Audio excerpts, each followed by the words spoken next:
জাপানের মানুষজন বিশ্বাস করে যে আপনি যদি এমন একটা কাজ করেন যে কাজটা করতে আপনি ভালোবাসেন এবং যে কাজটা আপনি ভালোভাবে করতেও পারেন, তার মানে হচ্ছে আপনি ভালো আছেন বা আপনি ভালো থাকবেন। ওদের কাছে ভালো থাকার কনসেপ্টটাই হচ্ছে ব্যস্ত থাকা, এবং এই ভালো থাকার কনসেপ্টটাকে ওরা একটা অদ্ভুত শব্দ দিয়ে প্রকাশ করে, যে শব্দটাকে ওরা বলে যে ইকিগাই। ইকিগাই মানে হচ্ছে আপনার বেঁচে থাকার অর্থ। কোন মানুষটা, কোন জিনিসটা বা কোন মানুষগুলো কিংবা কোন জিনিসগুলো আপনাকে আরো বেশি বছর বাঁচার জন্য অনুপ্রেরণা দেয়, কি সেই রহস্য, এটাই হচ্ছে ইকিগাই। ভালো থাকা, সুস্থ থাকা, বেঁচে থাকা সুন্দরভাবে।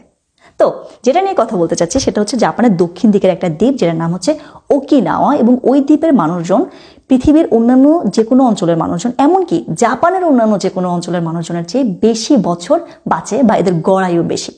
একবার দুই ভদ্রলোক গিয়েছিল ওই দ্বীপটাতে, এই যে শতবর্ষী যে মানুষরা আছে বা তার চেয়েও বেশি, তাদের ইন্টারভিউ নেওয়ার জন্য, ইকিগাই নিয়ে ওদেরকে প্রশ্ন করার জন্য।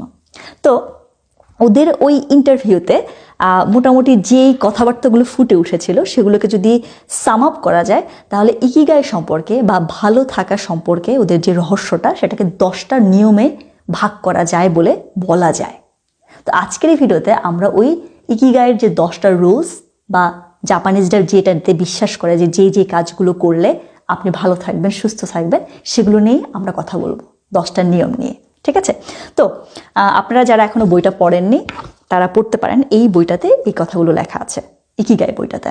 বইটা হচ্ছে the Japanese secret to a long and happy life. Okay, তো to a long and happy life you need 10 rules, you need to follow it. Number 1, stay active and never retire. জাপানের ভাষায় যে রিটায়ারমেন্ট যে ব্যাপারটা, যে কনসেপ্টটা, এটা কাজই করে না। ওরা বলে যে আপনি হয়তো বা অফিসিয়ালি রিটায়ার করতে পারেন, কিন্তু তার মানে এই না যে আপনি বাসায় এসে বেডে শুয়ে থাকবেন। আপনাকে সবসময় এমন কিছু একটা করতে হবে যেটা আপনি ভালোবাসেন এবং যেটা আপনার জীবনে, আপনার পরিবারের এবং আপনার যে সোসাইটি, সেটাতে ভ্যালু অ্যাড করে। এরকম কিছু একটা যখন আপনি করবেন, আপনি আরো বেশি বছর বাঁচার আগ্রহ পাবেন। আর যদি না করেন, যদি বেডে শুয়ে যান, তার মানে হচ্ছে আপনি বাঁচার আগ্রহটাই হারিয়ে ফেলবেন, অর্থাৎ অ্যাক্টিভ যদি আপনি না থাকেন। দ্বিতীয়ত ওরা যে কথাটা বলতে চায় সেটা হচ্ছে যে আপনি একটু স্লো যান, টেক ইট স্লো। আমাদের এই বর্তমান যুগে আমরা সবসময় ছুটাছুটি করি। আমি নিজের কথা যদি বলি, আমিও ব্যস্ত, সারাক্ষণই দ্রুত ছুট একটা ব্যাপার। তো জাপানিজরা বলে যে এরকম ছোটাছুটি বন্ধ যদি আপনি করে দেন, একটু যদি স্লো নেন জীবনটাকে, তাড়াহুড়োর মধ্যে যদি না থাকেন, তাহলে আপনি আরো বেশি বছর বাঁচবেন বা বাঁচার জন্য আপনার ইচ্ছে হবে। এই ব্যাপারটা আমার প্র্যাকটিস করতে হবে। এই ব্যাপারটা আমি পারি না এখনো, মানে হচ্ছে আমি যখন কথা বলি তখন আমি খুব দ্রুত কথা বলি, আমি যখন চলাফেরা করি, মুভমেন্ট সবকিছু আমার খুব দ্রুত, ছোটাছুটির মধ্যে থাকে। এটা আমাকে প্র্যাকটিস করতে হবে। তারপরে 3 নম্বরে ওরা যেটা বলতে চায় সেটা হচ্ছে যে আপনি যখন খেতে বসবেন তখন কখনোই আপনার যে স্টোমাক, এটা কখনো ফুল করে ফেলবেন না। অর্থাৎ ধরুন আপনি ভাত খেতে বসেছেন, ভাত খেতে বসার পরে আপনি মোটামুটি পেট ভরে খেয়েছেন, কিন্তু তারপর আপনার কাছে মনে হয় আরেক চামচ নেওয়া যায়। এই যে এই ব্যাপারটা, এটা যেন কখনো কাজ না করে। অর্থাৎ ওই পরের চামচ ভাত আপনি নেবেন না, আপনি সবসময় 20 ভাগ স্টোমাকের খালি রেখে দেবেন। কিংবা এভাবেও বলা যায়, ধরুন আপনি খেয়ে উঠেছেন, তারপর আপনি দেখলেন যেখানে মিষ্টি রাখা আছে, দই রাখা আছে, আপনি জানেন এটা খেলে আপনার একেবারে ঠাসাঠাসি অবস্থা হয়ে যাবে, তারপর আপনি খান। জাপানিজরা বলে, খুব হাইলি ডিসকারেজ করে এই ঠাসাঠাসি করে খাওয়ার ব্যাপারটা। ওরা বলে 20% খালি থাকতে হবে, পেটের 80% ভরা থাকতে হবে। এরকম একটা ব্যাপার ওরা বিশ্বাস করে। আমার কাছে মনে হয় কম খাওয়া ভালো। হ্যাঁ, যাই হোক। তারপরে surround yourself with good friends. আপনি আপনাকে যদি ভালো বন্ধু বান্ধবের সাথে ঘিরে রাখেন, ভালো বন্ধু বান্ধব কিন্তু, অর্থাৎ আপনার সারাদিন কেমন গেল বা হচ্ছে কোনো বিপদে আপদে আপনার ভালো বন্ধুদের যে অ্যাডভাইস নেওয়ার যে ব্যাপারটা, এটার মধ্যে যদি আপনি থাকেন, তাহলে হচ্ছে আপনি ভালো থাকবেন, সুস্থ থাকবেন বলে ওরা বিশ্বাস করে। এবং ওরা আরেকটা কথা বলে যে get in shape for your next birthday.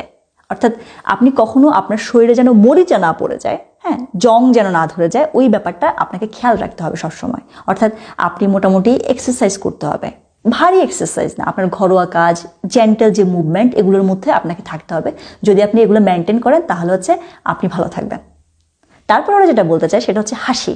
আপনাকে যদি হাসি খুশি যদি আপনি থাকেন, স্মাইলি যদি আপনি থাকেন, তাহলে আপনি নিজের জীবনে যেমন একটা গুরুত্বপূর্ণ একটা প্রফুল্ল ভাব রাখবেন, তেমনি আপনি আশেপাশে অনেকের মাঝেও এই প্রফুল্ল যে ভাবটা, এটা ছড়িয়ে দিতে পারবেন। খুব স্বাভাবিক, একটা হাসি মুখে একটা মানুষ যখন আপনার সাথে কথা বলে, তখন কি হয়, আপনার তার সাথে কথা বলতে ভালো লাগে, এরকম একটা ব্যাপার ওরা বিশ্বাস করে। তারপরে ওরা যেটা বলতে চায় 7 নম্বরে, সেটা হচ্ছে যে রিকানেক্ট উইথ দ্য নেচার। আমরা যখন অনেক আগে ছিলাম, অনেক আগে এনশিয়েন্ট যুগে, তখন আমরা বনে জঙ্গলে ছিলাম, আমাদের কানেকশনটা সবসময় নেচারের সাথে ছিল, যেটা এখন নেই। এখন আমরা হচ্ছে যে মানে দেয়াল কোঠার মাঝখানে ঢুকে গেছি, শহুরে জীবনে চলে আসছি আমরা। তো জাপানিজদের প্রত্যেকেরই হচ্ছে বাড়ির পাশে একটা ছোট্ট বাগান থাকে, যে বাগানে হচ্ছে ওরা প্রতিদিন কাজ করে। তো সেটা হয়তো বা আমাদের শহুরে জীবনে সম্ভব না, তাই আমরা করে কি, আমরা এরকম গাছপালা রেখে দিই আশেপাশে, হ্যাঁ, যে গাছপালাগুলো হচ্ছে যে আমাদেরকে ভালো রাখবে বা একটা ন্যাচারাল একটা ভাব দেবে। তো ওরা বলতে চায় যে আপনি মাঝে মাঝে পার্কে যান, গ্রামের বাড়িতে যান, বাগানে কাজ করুন, এটা আপনাকে সুস্থ রাখবে, এটা ওরা বিশ্বাস করে। তারপর ওরা যেটা বিশ্বাস করে সেটা হচ্ছে যে ধন্যবাদ দেয়া, অর্থাৎ ছোট ছোট কাজে আপনি যখন মানুষজনকে ধন্যবাদ দিবেন এবং আপনি যে প্রাপ্তিটা প্রকৃতি থেকে বলি, আপনার বন্ধু বান্ধবের কাছ থেকে বলি, আপনার পরিবারের কাছ থেকে বলি, প্রত্যেকের কাছ থেকে আপনি যা পাচ্ছেন সেটার জন্য আপনার যদি গ্র্যাটিটিউড যদি আপনি প্রকাশ করেন, ধন্যবাদ যদি আপনি দেন, তাহলে হচ্ছে এটা আপনার জীবনে একটা গুরুত্বপূর্ণ ভূমিকা রাখবে আপনাকে ভালো রাখার জন্য, মানসিকভাবে প্রফুল্ল রাখার জন্য। তারপর যেই পয়েন্ট ওরা বলেছে সেটা আমি আপনাদেরকে একেবারে লাইন বাই লাইন পড়ে শোনাতে চাই, কারণ এটা আমার খুবই পছন্দের একটা পয়েন্ট। ওরা বলে যে লিভ ইন দ্য মোমেন্ট। ঠিক আছে, ওরা বলতে চায় যে stop regretting the past and fearing the future. Today is all you have, make the most of it, make it worth remembering. ঠিক আছে, আপনি আজকের দিনটাই কেবল আপনার হাতে আছে, সুতরাং আমরা অতীত নিয়ে চিন্তা করা, ভবিষ্যৎ নিয়ে দুশ্চিন্তা করা, এই যে ব্যাপারগুলো, এগুলো বাদ দেওয়ার কথা ওরা বলেছে। যদিও এটা একটু টাফ, বিশেষ করে ভবিষ্যৎ নিয়ে চিন্তা আমরা সবসময় করতে থাকি, তাই না? তো এই ব্যাপারটাকে ডিসকারেজ করা হয়েছে হাইলি, এবং ওরা বলতে চাচ্ছে যে যেই মুহূর্তটাতে আপনি আছেন, আজকের এই দিনটা, সেটা আপনি ভালোভাবে বাঁচুন, লিভ ইন দ্য মোমেন্ট, এবং প্রত্যেকটা দিনকে মনে রাখার মতো করে তুলুন। আমার মনে হয় এটা সম্ভব, কারণ প্রত্যেকটা দিন কখনো স্পেশাল হয় না, তবে আমরা স্পেশাল করার চেষ্টা করতে পারি, তাই না? আমার কাছে মনে হয় পারি। তারপরে ওরা যেটা দিয়ে শেষ করেছে সেটা একটু মজার। ওরা বলতে চাচ্ছে যে ইকিগাইয়ের রহস্য হচ্ছে ইকিগাইকে ফলো করা। 10 নম্বর ওরা যেটা বলতে চাচ্ছে, অর্থাৎ আমাদের সবারই কোনো একটা প্যাশন আছে, আমাদের কোনো একটা জিনিস যেটা আমরা ভালোবাসি, কিন্তু একটা সময় দেখা যায় জীবন বা সবকিছু বাস্তবতা আমরা ওটা থেকে দূরে সরে যাই। যখন আমরা আমাদের ইকিগাই থেকে দূরে সরে যাই, অর্থাৎ যে জিনিসটা আমাদেরকে বাঁচিয়ে রাখতে সাহায্য করে, যে জিনিসটা আমরা ভালোবাসি, আমরা ভালোভাবে করতে পারি, হ্যাঁ, ওরকম কোনো কাজ থেকে যখন আমরা দূরে সরে যাই, যখন আমরা থেমে যাই, তখন আমরা হচ্ছে জীবনের প্রতি আগ্রহ হারিয়ে ফেলি। এবং প্রত্যেকটা মানুষেরই ইকিগাই আছে, এবং ইকিগাই কেবল একটা হবে তাও না। আপনার জীবনের ইকিগাই একজন মানুষ হতে পারে, অনেক মানুষ হতে পারে, একটা কাজ হতে পারে, বা অনেকগুলো কাজ হতে পারে।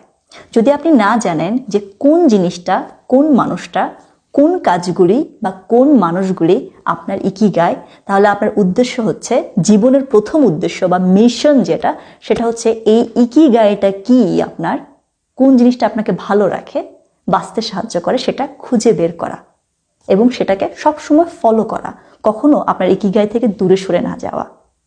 ঠিক আছে, এটাই হচ্ছে